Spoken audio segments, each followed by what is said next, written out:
이혼이 완료되기 전이라면 그 합의서만으로 기존 조건을 강제하기는 어렵다는 점을 인지하실 필요가 있습니다. 결국 사전에 작성한 합의서가 유효하기 위해서는 돼야 하는데요.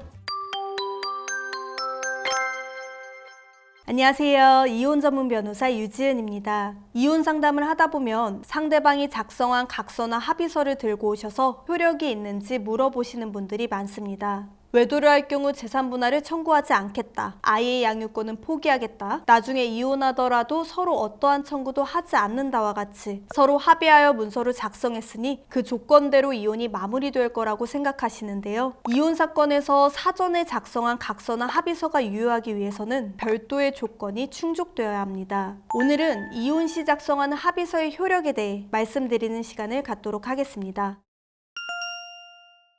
결론부터 말씀드리면 이혼 전에 작성한 각서나 합의서만으로는 효력이 없습니다. 한마디로 확정력이 없다는 말인데요. 그 이유에 대해 이해하기 쉽도록 미국의 혼전계약, 이른바 프리넘과 비교해 보겠습니다. 미국 영화나 드라마를 보면 결혼 전에 계약서를 쓰고 이혼할 때 재산을 어떻게 나눌지 미리 정하는 장면이 자주 나오는데요. 실제로도 미국에선 이렇게 사전에 작성한 합의서가 효력이 있기 때문에 이혼 시 재산관계를 정하는 중요한 기준으로 활용됩니다. 따라서 우리나라에서도 결혼 전에 이혼하면 재산 분할을 청구하지 않겠다는 계약서를 쓰면 그대로 효력이 있다고 생각하시는 경우가 많은데요. 하지만 우리나라는 구조가 다릅니다. 우리 민법상 재산 분할 청구권은 이혼이 성립해야 비로소 발생되는 권리입니다. 따라서 이혼하기 전까지는 권리 자체가 없기 때문에 구체적인 분할 대상 재산, 기여도, 분할 방법 등을 특정할 수가 없는 거죠. 우리 민법에도 부부재산 약정이라는 제도가 있긴 합니다. 혼인 전에 부부가 재산의 소유관계 및 관리 방법을 따로 정할 수 있도록 한 제도인데요. 다만 이 계약은 특유재산을 확인하고 혼인 중 재산 관리를 어떻게 할 것인지에 관한 약정이지 장래 이혼할 때 재산 분할 청구권을 미리 포기시키는 것과는 거리가 있습니다. 따라서 혼인 전에 작성한 계약서나 각서에 이혼 시 재산 분할을 청구하지 않는다고 적혀 있다고 해서 나중에 이혼 소송에서 재산 분할 청구를 할 권리가 사라지진 않습니다.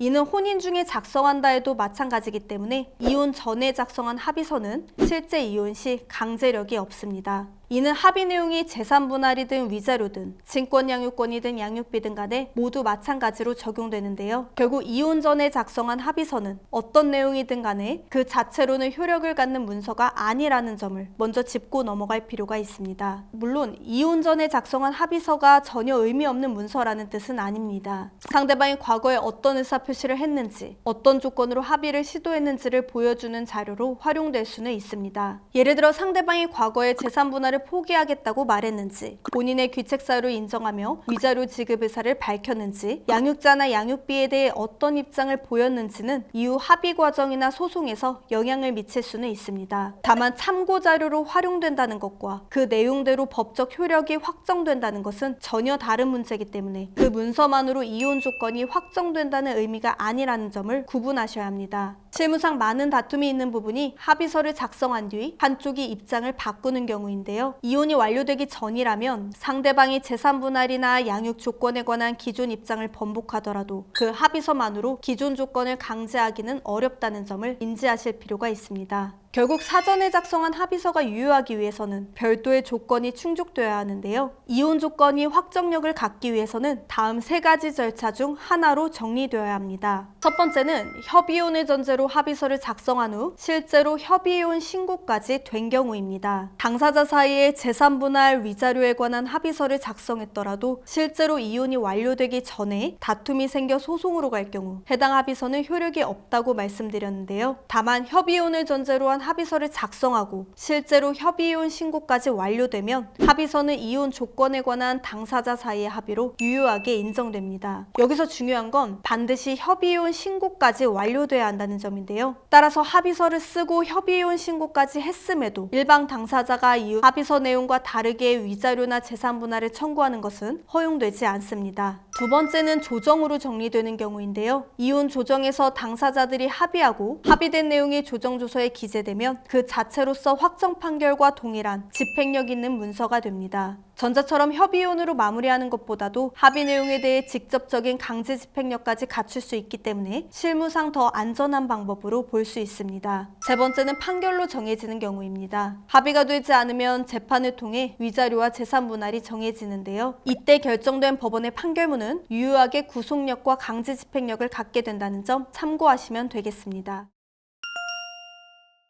각서와 합의서는 출발점일 수는 있어도 종착점은 아닙니다. 그 자체로서는 큰 의미가 없기 때문에 협의이혼, 조정, 판결 중 하나의 절차를 통해 확정되어야 한다는 점 유념하시길 바랍니다. 오늘 영상은 여기서 인사드리겠습니다. 궁금하신 점 댓글로 남겨주시거나 연락 주시면 제가 직접 상담 도와드리겠습니다. 끝까지 시청해주셔서 감사드립니다.